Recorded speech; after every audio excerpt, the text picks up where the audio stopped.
La innovación no empieza en los laboratorios, empieza con nosotros, los jóvenes, que con nuestro trabajo nos negamos a esperar que todo siga igual. আমাদের জন্য উদ্ভাবন মানে শুধু প্রযুক্তি নয়, উদ্ভাবন মানে লক্ষ্য ও সৃজনশীলতার সমন্বয়ে সাহসের সাথে সামনে এগিয়ে চলা। মনে দ্বিধা থাকা সত্ত্বেও চেষ্টা করার পদক্ষেপই মূলত উদ্ভাবন। Ngatuwa mishes, ishta shimota tuishiba, limuto la sambire la munshila, mushta shama sanso, na mushta shetze tekela. 我们挺身而出，引领前行，并非因为我们知晓所有答案，而是在关键时刻勇于担当。Kana tikabatana pfungwa dzinoshanduka kuva mhinduro, utungamiri hunoshanduka kuva chiito, chiito chinounza shanduko yechokwadi. On nous fait confiance pour diriger. Nous transformons les potentiels en impact pour des personnes réelles dans des endroits réels. Suara kita penting, gagasan kita penting, tindakan kita mengubah hidup. This is our moment. We step forward, we take action. Juntos somos Limitless. Together we are limitless. Together we are limitless. Together we are limitless. Together we are limitless. Together we are limitless. Together we are limitless. Together, we are limitless.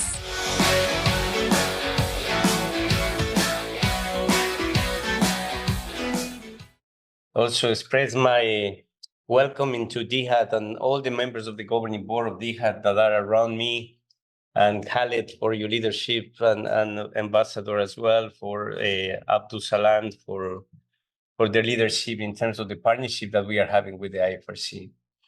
Today, we are going to discuss different points around what is the reality in today's world in terms of crises are growing or are overlapping, are deepening the challenges around the humanitarian system.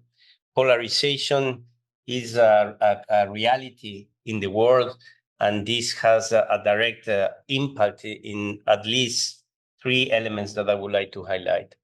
Trust, one of them, access to the people in need, and legitimacy of the institutions, organizations, governments, etc., in alleviating human suffering. What we know is that it is increasing the humanitarian pressures on communities under a very, very difficult context that is even worse, with increasing harmful information that puts issues of truth and misinformation or disinformation under question. The leadership of today needs to have the capacity to adapt. And if it doesn't have this capacity to adapt and adjust quickly to the changing environment, it will be unable to really make the necessary decisions in the humanitarian system to alleviate human suffering. So for the leadership in today's world is no longer if you can run the business. It is about if you can change to the pace that is needed, and that you can also ensure that your teams are able to change the mindset in order to be able to adjust to the new way of challenges that we have. And that means a responsibility that whatever we do, relevance in the work is crucial. And ask with courage questions like, why do we want to do what we are aiming to do? Is the why addressing a true humanitarian need in a scarcity of financial resources? And then the what and the how should come next. But if we don't properly answer the why, it's going to be extremely difficult to work in conditions where uncertainty in today's world demands a different way of working. And in that way of working, the willingness to guarantee that elements around giving the room for experimentation and innovation, if we don't bring those opportunities, it's going to be difficult to be able to reach farther. That's why youth and young people are so critical for us. And there, for us, the way we see is them as our partners. And I think I want to emphasize that it is about partners and not about participants. I think we have to change that mentality in the way we work and the way we operate. And we have to trust in the youth in terms of what they do, in their contributions, and also accompany them, even when they are making mistakes or when they are succeeding. The collective, the responsibility that we have, leaders of today, is to give the opportunity, the space, the trust to the young generation, but at the same time to encourage them to be closer to communities, understand the needs of communities. Sometimes they enter in the bureaucracy of the discussions, puts young generation far away from communities, and that's something that we are trying to avoid with Limitless. So key points that I would like to highlight in terms of the key on the leadership of today's and the future, I don't think it's much different that we have to shape solutions. But to shape solutions, we will have to do it in this fast-changing environment. And I think that's a critical point of consideration. And in this shaping solutions, youth innovation is essential. That's why we believe on what we are doing, what we are promoting, and in order to maintain these three words that I mentioned before, to be relevant, to be trusted, to be adapted. Later on, we will explain a little bit more about Limitless. I will not concentrate right now on that one, but I just want to say again, thank you for joining this event. Khaled, thank you for this friendship and collaboration that we are building around trust, and to have all the members of the board of DHAT together with us is a great pleasure. So thank you for being with us. And again, Italian Red Cross, thank you for your participation. And those who are following online, colleagues, you are our inspiration. So thank you for being with us. Thank you so much. Thank you very much, Javier. And now we have with us today, joining online, Mercy Atsuko, co-creator for Biogas for her Nigeria. She is also our Limitless Final Awardee. From where you stand, Mercy, what is the biggest gap between how organizations talk about supporting youth leadership and innovation, and how the support is experienced on the ground? Thank you very much, Ian. From where I stand, organizations talk about supporting youth leadership, but the gaps between this is the gap of sustainability and local context. Most organizations fund young people's ideas. They offer leadership support, mentorship, and also capacity building for young people, but then they do not ensure the sustainability of these ideas after the funding cycle. You cannot make impact in 6 months. You cannot make impact in 1 year. So organizations do not really factor in the long-term sustainability of young people's ideas, and these ideas tend to crumble, not because the ideas are not viable, but because they lack this needed support to continue to make impact for a long term. Secondly, local context. I would like to talk about an experience we had when we're carrying out implementations of our idea. We went into a community and we spoke with the leaders, told them we needed a space for implementation, either a public kitchen. But then we didn't get this space from them. We said, okay, fine. If you don't have a public kitchen, give us a space to build one for you. They agreed, but then later the leaders had to shift this to themselves. So the digesters had to be installed in their own homes for their personal use, not for the communities. And we had to compromise because we needed to build trust with them to be able to reach out to other communities so that it would be an easy flow for us to install in these other communities that they had contact with. So we had to play local politics just to be able to get our ideas implemented in this community and other communities. Another experience was when we went into another community and we spoke with the leaders. They gave us the go-ahead to implement.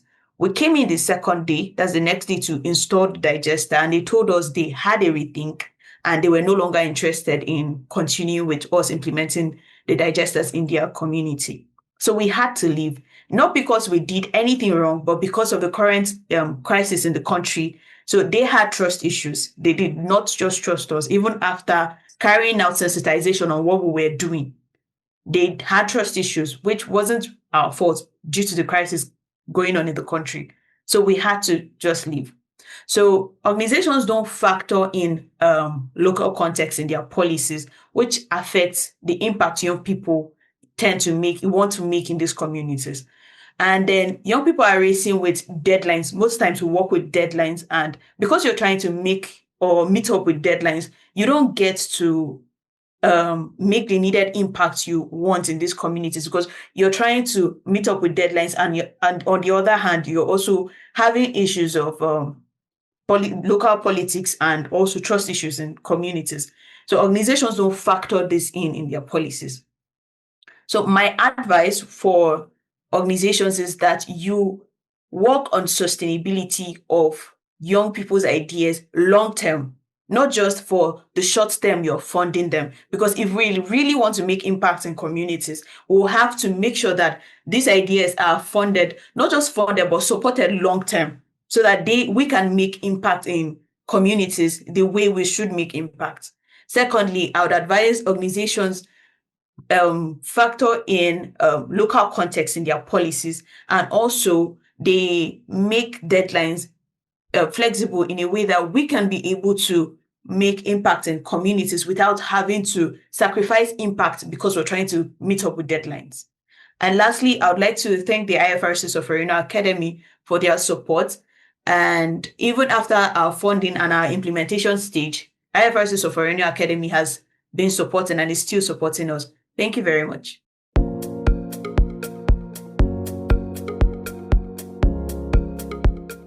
El haber pertenecido a Limitless me cambió mi visión como joven, porque me enseñó a creer en mis ideas, a atreverme a proponer y a entender que la innovación es un proceso transformacional que puede cambiar procesos. Together, we are limitless.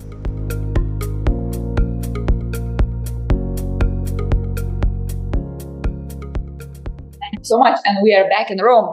Thank you, Mercy, for sharing your insights and your experience. I think this was really, really very interesting to hear from Limitless participants how they experience the projects and how the youth innovation is happening in reality. I would like to remind our audience to continue commenting this live stream and also continue posing your questions. We will try to pick some of them as we go. In the meantime, I would like to turn to another guest, Engineer Khaled Alatar, who is the Director General of DIHAD Sustainable Organization. Mr. Khaled brings a big experience in system-wide work, in intersection between development, humanitarian, and policy work. And I would like to ask you a question following a little bit what Mercy was saying, that overall we are seeing organizations prioritizing youth innovation and entrepreneurship. However, there are still gaps, there are still obstacles like sustainability of that support, long-term investment, understanding better local context, as Mercy mentioned. How do you see it overall? Are we moving in the right direction, or are organizations still struggling to keep their promises in practice? First of all, I want to thank you for hosting us here and for the long partnership with the IFRC, Mr. Khafir, and with the Solferino Academy. And I want to thank our board in DIHAD for joining us here in Rome, and I want to thank everyone online with us. And we have similar projects in DIHAD, like the Limitless. We have something we call the Glass House. And it's basically almost the same concept. We provide some seeds, we provide continuous education, we provide mentorship, we connect them with companies.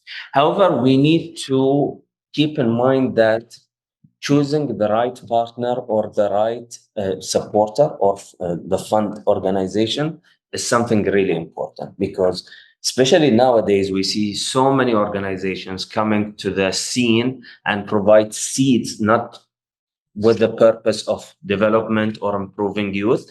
They have different purposes. One of them is just for propaganda or for their reputation, or because they already have a fund dedicated for this and they don't want to lose it. So having the right partner who is doing it for the right purposes is something really important. Second point, and we always advise the youth that we work with, is even if your purpose or your idea is more into humanitarian and development, not a pure business, always look at it as a business model. And when you look at it as a business, when you look at all the papers that you need to do, pitching that you need to do, searching for partners, all those are really important things to do. Keep in mind, in business, it's not easy. In a humanitarian sector, it will be even harder than how we do it in business, because you have this, the funds will be less, mentorship will be less, even the mentor backgrounds might be different than the mentor background we have in big organization or big business companies. But for you to start looking at it as a pure business. And when you start looking at it as a business, it will be somehow the part where you need to think about sustaining this project. It will be big. Diversity of funds, type of mentors. Do your research. And this is an advice we always give youth. Do your research. Don't jump to the first fund you will receive. Don't jump to the first mentor they will propose. Don't jump to the first idea you will receive. Do your research, take time. I agree with the previous speaker when it comes to deadlines. I know that there should be deadlines, even in research and R&D and normal business cases, there are deadlines. However, they are flexible. And I think even with those kind of projects and those kind of programs, there should be some flexibility when it comes to deadline, and some flexibility when it comes to fund as well, which will give, because I have the basic idea now. The idea will be developed every day, every month, every week. Developing the idea will need different actors, new actors, and some development of the ideas will need new funds and bigger funds. And this is one of the things that we do in a glass house, for example. Taking opportunities is something important. Attending or capacity building, learning any workshop or a skill that will be provided, especially if it's for free with good speakers, try to go, try to attend, try to learn, especially if you are building a new startup. Let's say you are alone, or it's a solo company, or you have one or two partners. The things that you will need to work on within this project is limitless, let's say, because you need to be your HR, you need to do the business model, you need to be the communication manager of this project. Sometimes you will design, you will do the paper, you will do the communication. I started my first business when I was 15 years old. I used to be 3 people. I used to have 3 phones. So I used to be the manager, and I have my own number.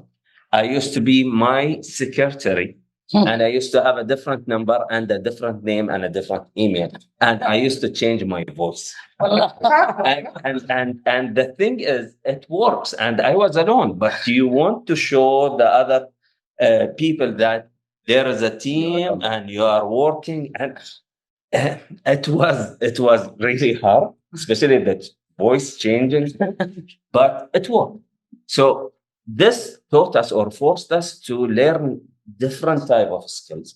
And once you get this skill, it will continue with you.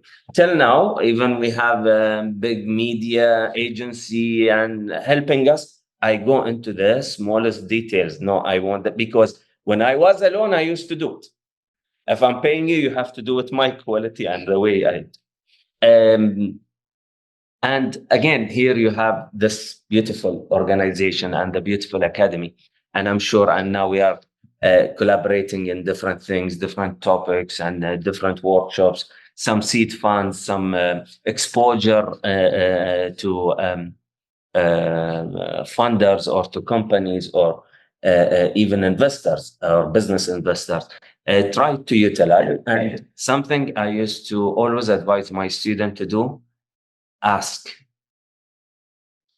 If you need something, if you need a skill, ask. Don't wait for the academy to propose. I need 1, 2, 3, 4, 5 skills. Send in details. We need those. If they can provide, they will provide. If they can't provide, at least it will stay with them for future plans. Take what you want. Don't wait for it to come to you. And I don't want to take much more time. And again, I want to thank the IFRC for this opportunity, Dihad and the Italian Red Cross. Thank you. Thank you so much. Some of the things I would like to follow up in a bit, but before, please, let's watch another video.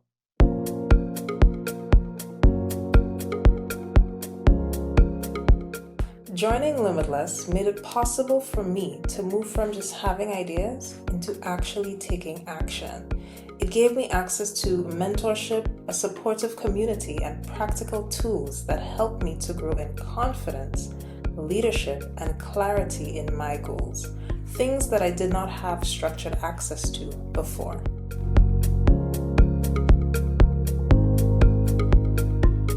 We are now pleased to be joined by Haifa Stiri, co-founder and chief impact officer representing Rivet, one of the partners supporting IFRC Limitless Youth Innovation Academy. As a partner supporting the Academy, what initially motivated Rivet to invest in youth-led innovation in the humanitarian space? And also, what have you seen along the way that keeps motivating you to continue the support? Thank you so much for having me and for the question. I'll start by explaining what Rivet is for you guys to start seeing the intersection because it's quite a natural fit. Rivet is a microphilanthropy platform that focuses primarily on investing and supporting young innovators under the age of 30 across 5 big impact areas: education, sustainability, health and wellness, inclusion, and poverty reduction. And so our whole ethos is built on a simple but powerful belief. And that is that young people who are closest to the challenges are also closest to the solutions to solve those challenges. And so we see youth in humanitarian contexts usually as first responders. We see them as community organizers. We see them as the very system designers and the architects of the future of the humanitarian space, really. But they are often operating with little to no access to funding. The gap between the potential of those young people and access to capital is why Rivet exists. And for us, capital is threefold. So the first one is financial capital. Those are the micro grants, but also the social capital. So the coaching, the mentorship, the ability for young people to be present in meetings such as the meetings today and share their stories candidly and vividly. And then the third is imagination capital, and that's their ability to see themselves as the best version of themselves within the context in which they operate. And so with all of that context, it is very natural for us to collaborate with the Limitless Academy because it offers everything that we attempt to offer. It's a partner with an incredible wide reach. It's a partner that allows us to operate in many countries and disperse microgrants in many countries. During our previous collaboration, we managed to disperse grants in 75 countries through our collaboration with Limitless Academy, and to provide a quite meticulous design of support and coaching and mentorship. We've been receiving amazing feedback from the grantees that have received grants through Rivet and Limitless. Some of them actually are here on the call today. Some of them are receiving boost grants beyond the initial access grant and are continuing to work on their projects after Limitless collaboration on sustainability. The last thing that I'd love to say is that we love a honest, transparent, and seamless collaboration. And the team here has been fantastic in collaborating with us. Henry is here. He is our focal point, an incredible human being, and quite the support throughout the whole process. And we are really excited to continue the collaboration on the Peace Edition because of everything that I mentioned. Thank you, Haifa. Thank you so much. It's really nice to have you here. And I just want to really say how grateful we are for this collaboration and partnership. It resonates well what Mr. Khaled just said before. You need to find the right partner for the right purpose. So I think we found each other, and I hope this partnership will continue to grow. Okay, in the meantime, I would like to turn to our guest here again, and I would like now to introduce Mr. Yannick Dupont, who is a member of the Development Cooperation Committee at the Dutch Advisory Council on International Affairs and founder of Spark in Amsterdam. Mr. Yannick, I understood that you spent years looking at why organizations struggle to change. So I would like to ask you, if an organization has this ambition to really move youth innovation from the core, from the edges of the organizations to the core, to really make it a very important strategic priority, not on ad hoc basis, not through some initiative and projects, but really systemically and structurally, what should it do? What the leadership should do? Well, that's a really big question. First of all, I think it's first of all starting with this kind of initiatives, right? So to have it front of your thinking. And it's actually a subject that I'm teaching at the DHAT College. Normally we take a whole module for this, but maybe in 1 minute. No, I think just taking one step back, I think that what is historically interesting to see is that change is coming faster and is deeper. And everybody living now thinks that what's happening now around us is new, but it's not. If you go back 300 years, elaborate too much, but all the revolutions we had, industrial revolution, agricultural, industrial, tech, AI, every time is coming faster and it's deeper. It's faster and deeper. And you see it with now what's happening at the moment. And this will not be the last time. I think there will be a break of history, that rarely happens. So that's why I think these initiatives are super important. Second, the default of organizations when there is a crisis is actually not to innovate. The default, especially of large organizations, is to fall back in what they know, to go back to your safety and security, and to go in the same pathways that you've always done. It's a human psychological habit. So if you want to succeed, I mean, this is where I come to the class. What we've been looking at is you need a number of things working together. First of all, you need to have leadership. I see Xavier here, all the way from the top saying this is important. Because if it's not backed by the leadership, don't start. Second, you need to make sure that you go beyond the lip service. So that means that if there's great initiatives coming out, that you really give them a chance. And that can be quite scary for leadership. And that brings me to the next one. You need to really give space to the initiatives to also fail. Because in startup business, so I was supporting startups in fragile states for 30 years so far, and counting. And so 80 to 90% of startups, new initiatives fail. It's a statistic. So that means that you should celebrate the failure because this is amazing learning. But in development sector, this is so difficult because we are trained as development professionals and humanitarians that the money is very scarce. You need to make sure you never fail, right? There's a pressure on failure. You need to change this and give space to failure and explain to the whole organization and donors and your society that this is part of a learning process that we took from the private sector. Which brings me to another point I think very crucial is to get, if you have mentors and you have people around, mobilize people from other sectors that know their stuff, from private sector, I see a lot of initiatives that try to stick within their comfort zone, within their own bubble, let's say, and suddenly ask humanitarian to be business coaches. I've never seen that work. Like also reverse, I haven't seen rarely work, business leaders becoming humanitarians. So respect your core business, and if you need help, get it in your network. Work in small teams, get that expertise in. And yeah, one thing, and that come back to the HAT, so you say you have the, what you call the glass house. And then one of the great professors from INSEAD, who's teaching a great course on innovation and disruption. It's a bit of a commercial. I'm afraid I took that course. I was quite impressed. And so he uses the metaphor of a greenhouse. So you build it outside of your structure. You put it somewhere in the garden, you give it space, you give it enough water and fertilizer, and then you let it go, which is very difficult, I think, for a lot of bigger organizations to do, but this is key to success. And actually, if you look at groups like Google, Microsoft, the big companies, they rarely innovate. They buy startups. Or what they do sometimes, they build a new unit somewhere away from the headquarters, hire new people, because they don't want it to be infected by the for running of the organization. So this is just a couple of hints from that course. And yeah, maybe to end with one word, and that's super interesting in this whole disruption trend. I think I sense now that because of the disorientation and disruption, the space for innovation is there, sees it. I think people are now they kind of understand that you need to innovate. So they will give also understanding for the failure component I mentioned. And the second thing that's super exciting for me is that 5 years ago, pleading for Western Gulf cooperation in aid and development, and I think, Michelle, you would probably recognize this, it was sometimes really difficult. And now, because of this whole global shifts, at the moment in the West, there is a Gulf rush, call it, almost like the gold rush.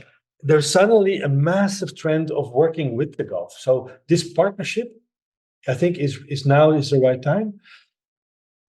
And to end with that innovation starts when you have different sectors coming together, not within one sector. So having cross-cutting east-west, private sector, humanitarian sector, I think that's where you'll find that innovation, different ideas coming together.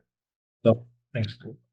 Thank you so much. Thank you so much. I would like to invite our guest, Mr. Michael. Maybe you would like, as an ambassador of Grand Bargain, what else is important in this conversation when we talk? How can we really make this innovation and entrepreneurship a strategic priority for our organization? What is there else to do? Well, thank you very much. First, I have to say I'm very impressed. I'm impressed, I think, for two reasons. First, the spirit of optimism that I hear from everybody. Today, when you go to a meeting of humanitarians, it's all doom and gloom. And everybody's impressed by the fact that 50% of the finance is going away, so many people are losing their jobs, it's difficult to find money for projects. And I didn't sense anything of that kind of doom and gloom here from you online and also here in the room. And I was wondering, why is that so? And that brings me to the second point, actually. I think the wealth of what you're doing is in the human beings. And I think this is, it sounds banal, but it brings us back to I think, a very important lesson which we need to heed much more in order to shape the future of community work, but also humanitarian work. The humanitarian aid system of the world over the past 20, 30 years has increasingly become a system basically that resembles firefighters. You have a big fire, you cannot extinguish it yourself, you call a number, 112 or something like that, people rush in from the outside with all the material, with all the resources, they extinguish the fire and they try to rescue you. Today, if you look at humanitarian aid worldwide, about 80% of it takes place in major, protracted, man-made crises, where local systems seem to be overwhelmed and you rush in from the outside. And what is at crisis right now is this system, which basically brings in resources from the outside. The question is, how can we overcome this? And what I hear from you here is basically you go back to something which Henri Dunant and other people in the 19th century had understood, that the real wealth of help to communities comes from the communities themselves. It's basically not top-down or outside-inside, it's bottom-up. And what I also hear from some of the colleagues online is basically what Limitless does is not to create things from scratch, but the knowledge is already there. The human engagement, the commitment is there. What is not there is, as somebody said, how to structure that, how to operationalize that. So a certain level of, professionalization. But the resources are there. So what you do is basically a refining process. You build on the strength of the people. You build on the strength of the communities, the trust of communities in their leaders, and you empower and enable these leaders to do simply better, more efficiently, and more in a more sustainable way. That, in other words, means that you try to cope with the problems that human beings have, or communities have, by building community resilience. Which, in a way, sounds incredibly banal, but I think it's a lesson that over the past 30, 40 years, we have a little bit forgotten. I think this describes, in a way, not only the right approach, but it also describes how I would like to see the humanitarian sector of the future. No longer a sector where, a couple of specialized organizations basically located in Scandinavia or in Western Europe or North America rush in whenever, there's a major problem, but a situation where everybody on the planet lives in structures that have a certain degree of self-help, of self-aid, But then, they also are in networks of organizations from the neighboring country or maybe the neighboring region that come in. So you don't need to send somebody from Norway if you have a problem in Indonesia. You can also call on colleagues from India or from Malaysia, for example, or from Australia, so nearby countries. And I think if we come to that, both when it comes to organizational empowerment, but also when it comes to financial flows, we will be much better off, we will be much more resilient, and we will empower people. So I think in a way, you all are precursors of such a development. And I hope that at some point, you can reflect back this kind of lessons learned to old Europe and old North America so that we can start again learning more about the resilience of our own systems and our own societies. Great. Thank you so much. And thank you for sharing your vision. I would like now to use this opportunity because we have our partners here, Rivet, joining us online, and to ask Haifa a question, if I may. Of course. Thank you so much. So you have been working with us and you were very nice to describe us in a nice way, but we are an organization that also struggles with many things and tries to do many things better. So if I could ask you, what can we learn from you in terms of promoting innovation, in terms of embedding innovation processes in our organization? What your advice would be? Wow, that's a great question, because the way I would describe us as well is an organization that's still learning. But what I would say that we do very, very well is we tap into our networks. Rivet has a network of around 7,000 experts from all over the world that span different areas of expertise: investors, donors, funders, marketers, etc. And those are the people that we bring directly into conversation with our young innovators. So the learning process is quite collaborative. We believe a lot in reverse mentorship or mutual mentorship as well. And I think that is our area of strength and expertise. And so for all of the grantees that went through the sustainability challenge during our collaboration with Limitless and are now part of the innovators pool at Rivet, what we do is that we provide a lot of pitch practices, brain trusts, opportunities for them to meet directly with these people in small rooms, virtual rooms, where they get to exchange knowledge, and a lot of their questions get answered on the spot, and they solve problems together in a collaborative manner. So it's not really, again, it's not a top-down approach. It's not learn from us, but rather let's learn together. Thank you so much. Thank you so much. And I see some questions coming in our YouTube channel. I think the speakers were really impressed by your story, Mr. Khaled. So the question that I really like is the voice of the what would you tell your 15-year-old self about how innovation, what lessons you had from the projects when you started, how not to lose faith, how not to lose courage? What would be your advice to your younger self? Honestly speaking, just tell myself future will be nice, keep doing what you were doing. But the thing is, I don't know if it's the difference in generations. I used to hear this from my father. They used to work more than us. Okay, so I'm telling this to the next generation. We used to work more than them now for some reason. It's a pattern, I think. But again, we used to, and I see it in myself and even my colleagues and friends around me. We used to study. We used to work at the same time, and we used to run a business. In the meanwhile, we used to volunteer in some activities and do some community work. And the day was long. We used to have enough time to do all this. And still at night, we sit and we talk and we meet our family, parents. But the thing is, we used to fight. We used to fight for what we want to get. We used to ask our professors at the college, we want this, teach us this, even if it's not in the module. We will come afternoon, we will sit, we will go. If we get a chance to speak with someone, investor, mentor, businessman, or even someone with knowledge, we will sit, we will hold them. We don't care what they will think about us. We will sit, give us your time.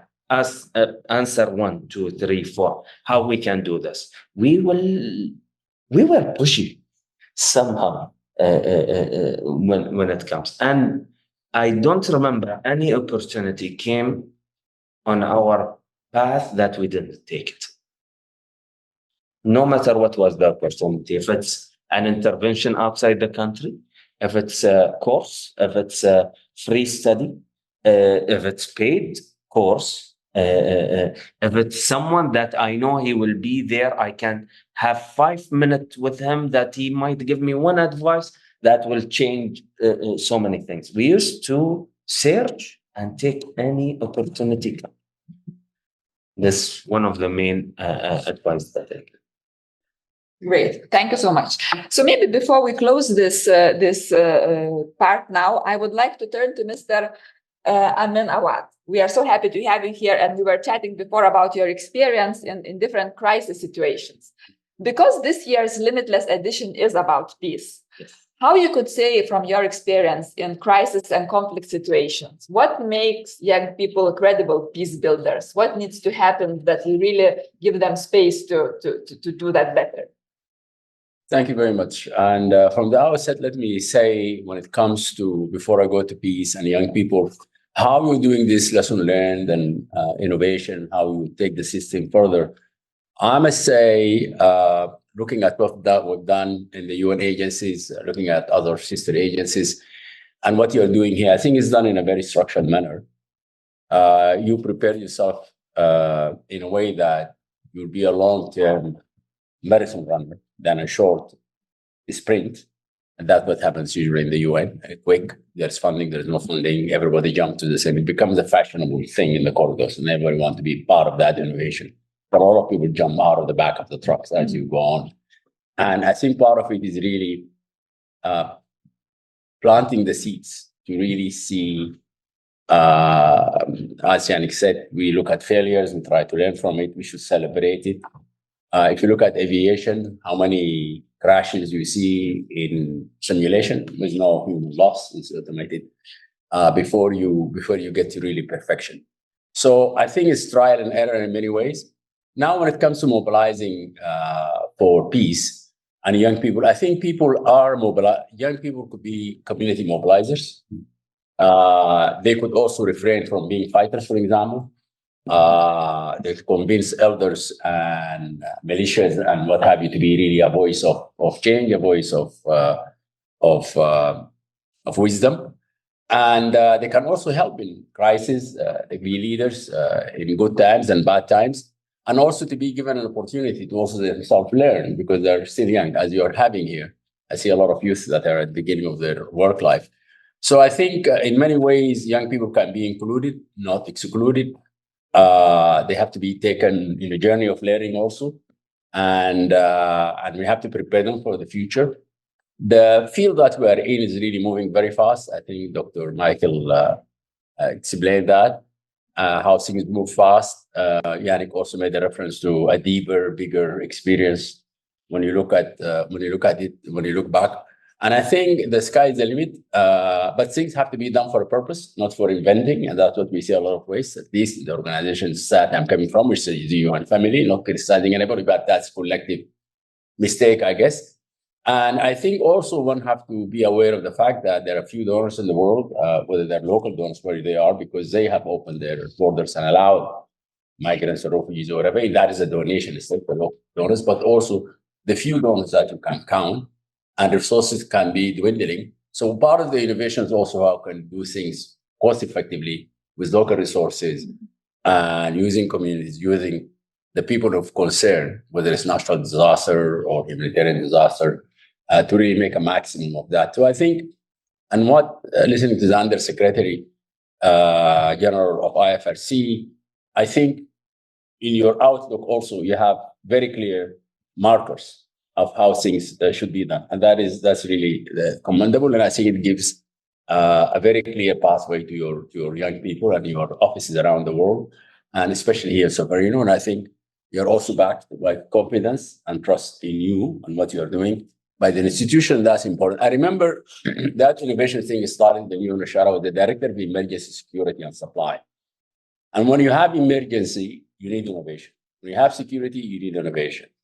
And when you have supply, you need even more innovation, because you really have to move quickly, do things in a pace. But when we said innovation, so that we can sit and have a laboratory of ideas and how we can put them on wheels and to kick them down the road so that we can go faster. There were a lot of people who are doubting. There were people who are arguing what is this innovation. We always wake up and we have something new.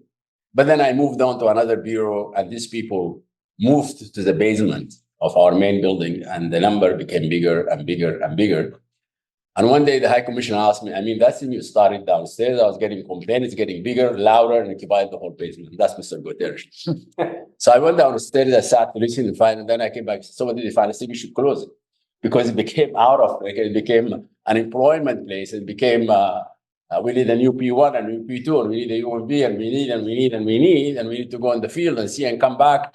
It lost really its purpose. So we also have the tendencies to grow and grow big, and also demobilize ourselves. So as long as you are lean, mean, focusing on a specific few objectives that can really make a big change and a big difference is important here. One of your strategy pillars is also focusing on your young around the world, and that is a way forward, among others that came out of your intervention. So congratulations. Thank you so much. Thank you so much. Let's take a short break and watch another video, please.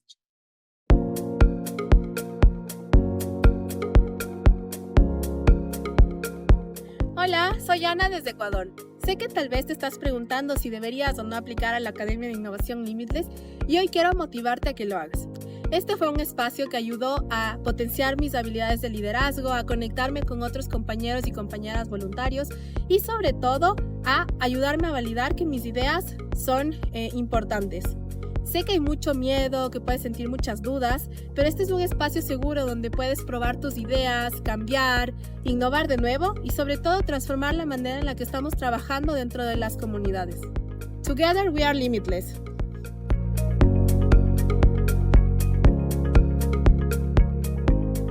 Today we have heard about leadership, adaptation, and innovation. A recurring theme has been that supporting youth leadership and experimentation is not an add-on, but a core part of how organizations remain relevant and trusted. With that, we would now like to move from reflection to action. It is my pleasure to invite Javier Castellanos to officially launch the IFRC Limitless Youth Innovation Academy 2026 and to share a few words on what this next phase represents to the IFRC network. Thank you very much, and thank you for your interventions. All of them very deep and offers us an opportunity to continue building. You know, before launching, I am tempted to say that you know, anytime that as young leaders. When we grow with the Red Cross, Red Crescent, I think the key element has been always purpose-driven, right? How to maintain the purpose of what do you want to achieve and do you want to sustain. But also purpose brings sacrifice, because you have to sacrifice not only time, as you mentioned, but also your ambitions, right? You have to moderate ambitions to sacrifice, and sometimes luxuries from non-luxury, etc., is so important component to. But when you have elements around long-term consistency, perseverance, not giving up, is a critical conditions to really move any agenda forward. And finally, the issue of sense of humor. That is something very, very important, particularly when the life and the circumstances are difficult. Maintaining sense of humor is the main driving point to move to the next level. And that links to the point when we are saying that, okay, the humanitarian system is in crisis. It is not that we don't feel it, but we have to transform it in a way that we can say, okay, the opportunity is there. We will fail, probably in some things, and those failures, we will take it with the sense of humor, but that we learn, that we improve, etc., etc. And that links to the Solferino Academy in what we are doing as part of the IFRC with Limitless. Limitless, at the end of the day, it is about trust and space. And I think you mentioned about the importance of the space as well. And trust, you have been highlighting. And it's trust on the youth, but trust with responsibility. It is not just an issue of trust, right? And it's the space for the innovation, for trying to transform the space to practice some level of leadership in the way they are working and enabling ideas. But those ideas, and I think that something that is very clear is with a clear purpose. It has to have an impact in communities, right? So that is what we have been trying to do with Limitless.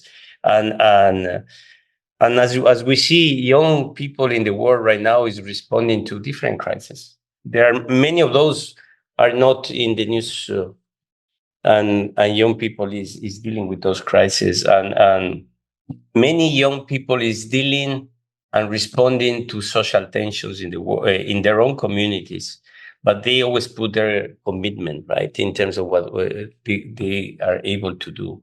And what Limitless does is exactly to create this structural support, right, to the young people to experiment, to learn and lead with responsibility. And that's some of the key elements and principles that Limitless provides. And of course, innovation is a clear component in terms of identifying challenges, work on prototype of solutions, and at the same time test assumptions.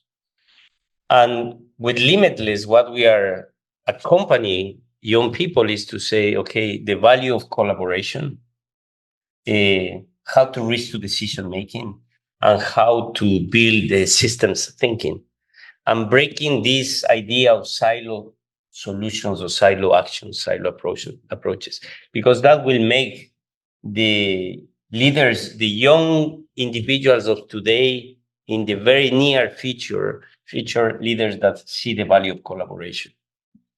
And this year is the Limitless Peace edition. And we have had 2 previous editions, and we took the decision within the IFRC that the vision of Limitless has to be peace and will be sustained for several years, because in today's world where conflicts are demanding in every form, are part of the agendas of every decision maker in the world, it is a good moment to question why the word peace and what does peace represents. It is not part of that agenda. So through the process rooted, what we are aiming is this process rooted around dignity, dialogue, inclusion, and trust in a context that, as we said at the very beginning, is clear related to polarization, to exclusion, to economic insecurity in communities, and where social cohesion is weakening, and we need to bring this mobilization of around peace. We have a big ambition for this edition. We want to have this up to 10,000 additional young young people forming part of this initiative. And at the same time, we want to achieve up to at least 1,000 new youth-led peace-building initiatives that can happen across the world, which is that means that the number of mentors that the IFRC Solferino Academy has, that is over 400, are going to have a lot of work to do. So support is going to be extremely important in that sense. And just to finalize saying that peace and youth leadership probably is going to be a tremendous change maker in local communities, and hopefully in decision makers around the globe. So this is not one-off initiative. Limitless will continue with different initiatives, but the difference in this one is we want to sustain a strong message. Therefore, Jihad becomes a crucial component for that, as we have discussed in the past. The innovation from youth around the globe not only brings ideas and innovation and passion in terms of what they do, but helps the IFRC to also change course whenever is needed in order to maintain its relevance in the world. Without further ado, what I would like to introduce now is Henry Cáceres. Henry is based in Ecuador, so my hometown. And Henry will allow us to navigate a little bit deeper, right, on that one. And after Henry, Khaled is going to give us some good news to you guys. So we will stop that. The expectation is going to be there. No pressure. No pressure. Henry, please go ahead. Hey, hello everyone. We are really happy to finally got here, and we are really happy to finally share with you what we've been working on to improve the Limitless Academy. I want to recall what Haifa said about the organizations that learn, and here in the Academy, thanks to the feedback received from the Limitless participants, from young people, we have made some amazing improvements to the Limitless Academy process. So I'm going to share the space today with Sarah, and Sarah will start presenting you what we have been preparing for you for the new Limitless Academy Peace Edition. So Sarah, please. Thanks, Henry. I believe you can all see the slides.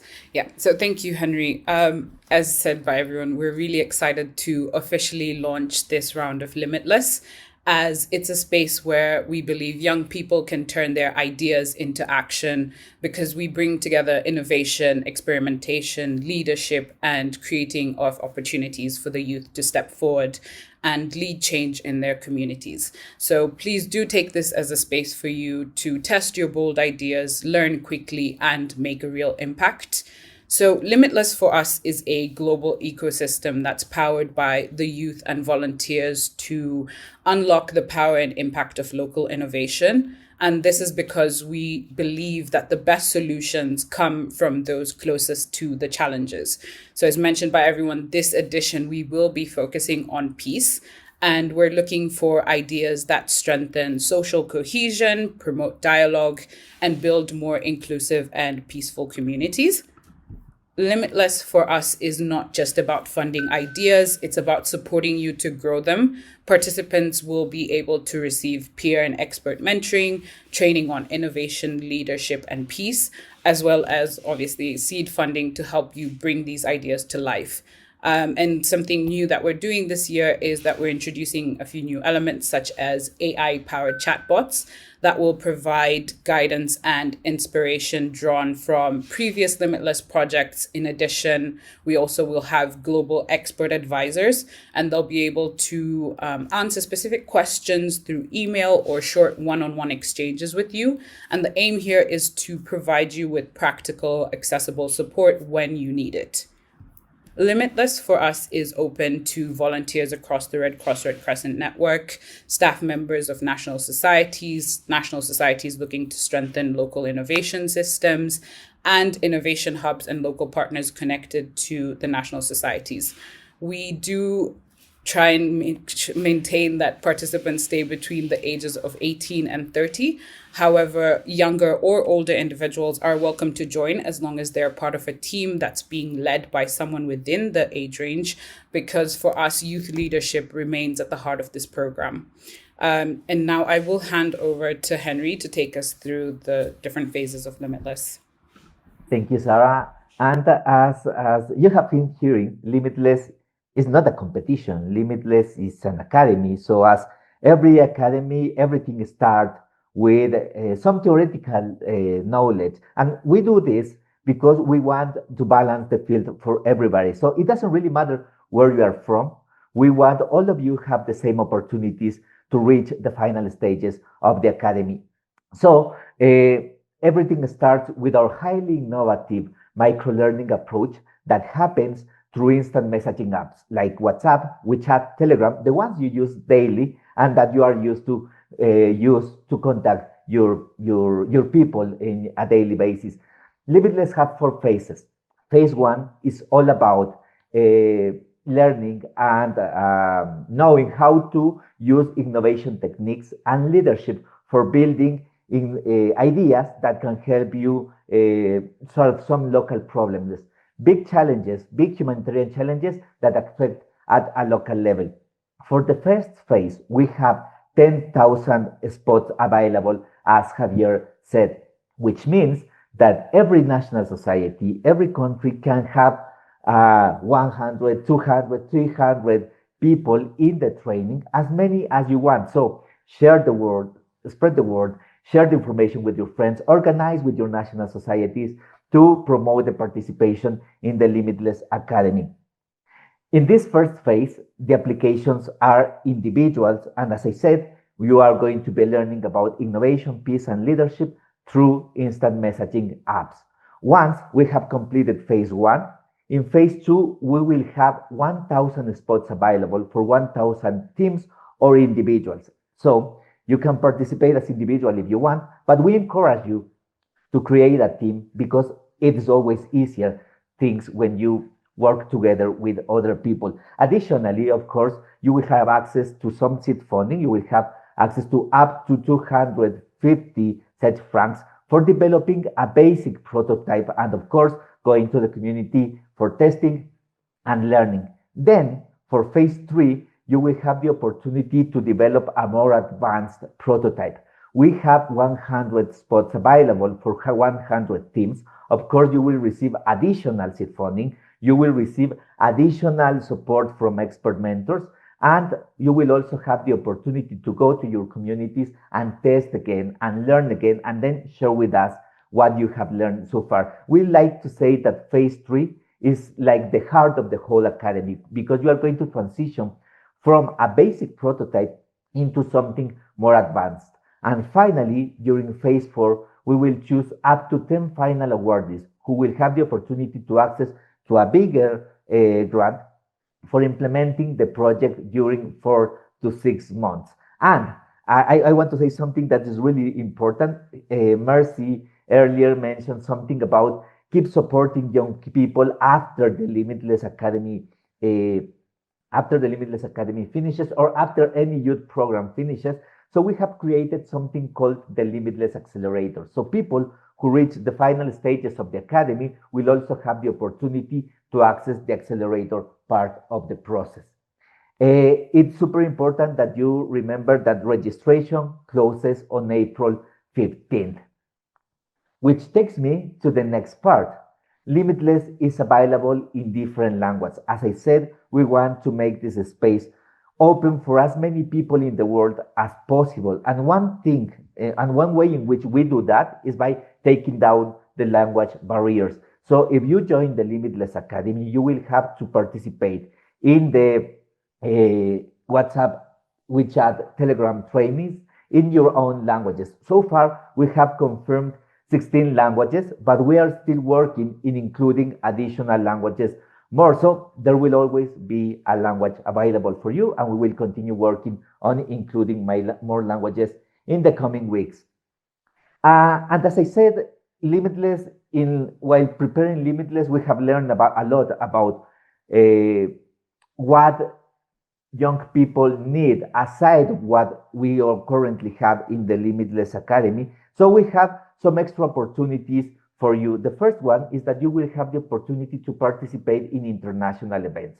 By the end of stage 2, we will select five teams who will have the opportunity to go to Geneva to participate in the IFRC General Assembly 2026 and present your innovations in front of the participants of the assembly. Additionally, at the end of stage 3, we will choose 5 teams who will have the opportunity to fly to Dubai to present their innovations in the Jihad Exhibition 2027. Also, we have created new levels of certification. So after the finalization of each stage, you will have the opportunity to get a certificate acknowledging the learnings and the knowledge and the concepts you have learned, but also we will recognize the development and implementation of the project. So we will have new certification levels for all Limitless participants. As I said before, we have learned that we need to continue supporting participants after the Limitless Academy finishes. So we have created something called the Limitless Accelerator. A few number of projects will be selected to be part of the Global Limitless Accelerator, that is a process that will last around 3 months, but also we will select additional projects from some regional Limitless acceleration process. And finally, Limitless participants will have the opportunity to access or to apply for the opportunity to access to scholarships for master studies. This, of course, thanks to our partners, to the partners that are supporting the Limitless Academy Peace Edition. I have to say that we continue working on adding extra opportunities for Limitless participants, so we might have more during the next couple of months. And an important additional element is the IFRC leads. During the last edition of the Academy, we created an amazing and highly successful training process for us to help people who participated in the Limitless Academy or other people interested on innovation and leadership to become peer mentors and peer facilitators on innovation. So basically, we have strengthened the IFRC innovation leads, and this time we have more spots available for people who are interested in being a peer mentor or a peer facilitator on innovation or leadership. Super important, these IFRC innovation leads are the ones who help us guide and accompany the innovation journey of the Limitless participants. But as we know that there are many people interested in continuing their innovation and leadership journey, we have created a new level of training that we are calling it the IFRC Leads Fellows, which is basically the continuation of the IFRC Leads, but is more focused on leadership development skills. This space for now, it's open exclusively for the 150 IFRC Innovation Leads we certified in the last edition. So this is the first time we have this available for anybody. At the end of this process, these people will be recognized as expert IFRC innovation and leadership leads. And of course, we will continue adding more and more opportunities for participants during the implementation of the Limitless Academy.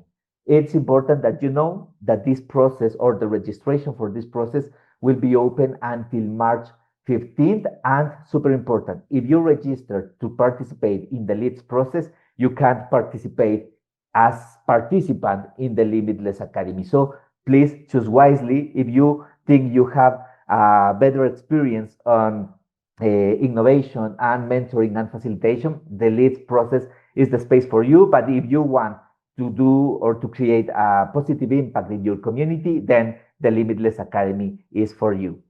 And finally, I want to invite you to visit our Limitless website. I want to invite you to register. I want to invite you to share the information, to organize the people in your national society, to spread the word, because the changes we create in the communities is thank you to the work that you are doing. And every time we receive an idea from you, we get inspired and motivated. So thank you very much for keep believing in the Limitless Academy. Thank you very much to all of our partners, because without you, this amazing program is not possible. So please register and spread the word. Jan, back to you. Thank you so much, Henry, for this wonderful presentation. And I would now like to invite Nandam Lampak, co-creator of Biogas for Her Nigeria, and our Limitless final already. Nandam's work is a great example of how youth and youth-led ideas respond directly to real challenges in communities, combining innovation and leadership in practice. So Nandam, before we close, we would love to hear from you. Many young people around the world are watching this conversation and wondering whether their ideas, leadership, and energy truly matter. So what message or encouragement would you like to share with young people who are thinking about stepping forward and shaping change in their own communities? Thank you, Yon, for the warm introduction. So before I say that, I would like to quickly reflect on how the last edition of Limitless was for me and Mercy, which was actually a very incredible opportunity to bring forth what we had as an idea to life. We actually received our first yes, I would say, through the Limitless program and its partners. And that took us from ideation to prototyping and also to full implementation. Now, thanks to the support from Limitless, we now have like over 1,000 people in several communities here in northern Nigeria who are benefiting from this full support.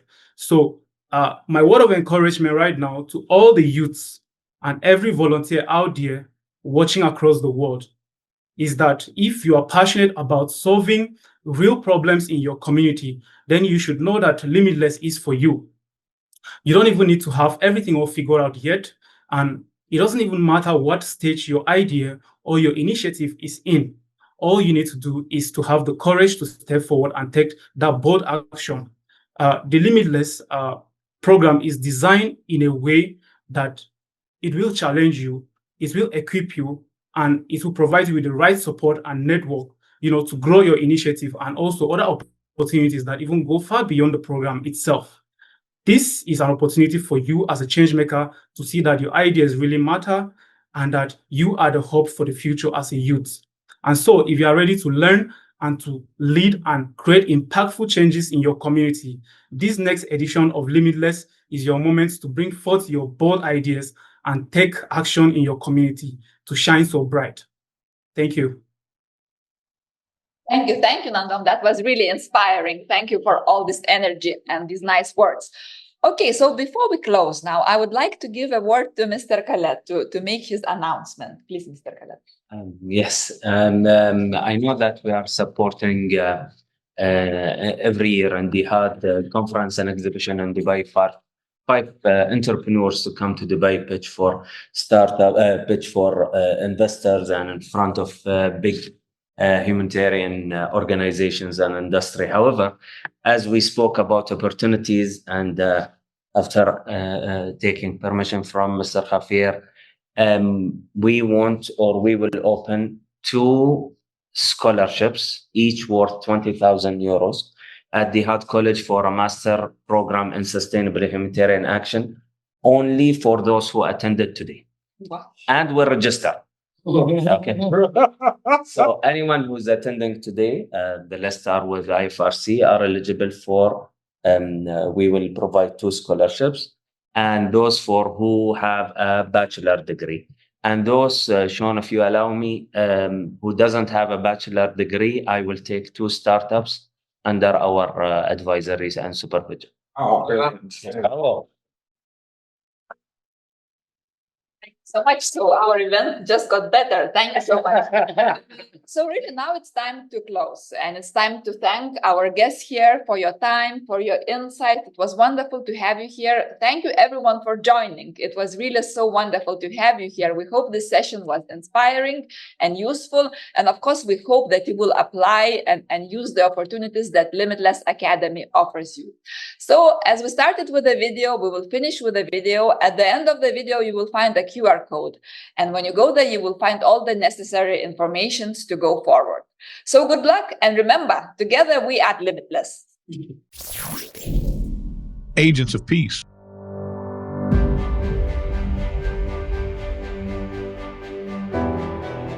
Peace does not just happen. It takes people bold enough to try, brave enough to begin. Young people turning bold ideas into real change. On the ground, in their communities, wherever courage lives. Youth Innovation Leadership Academy Peace Edition, launching 12th of February 2026. Be part of it.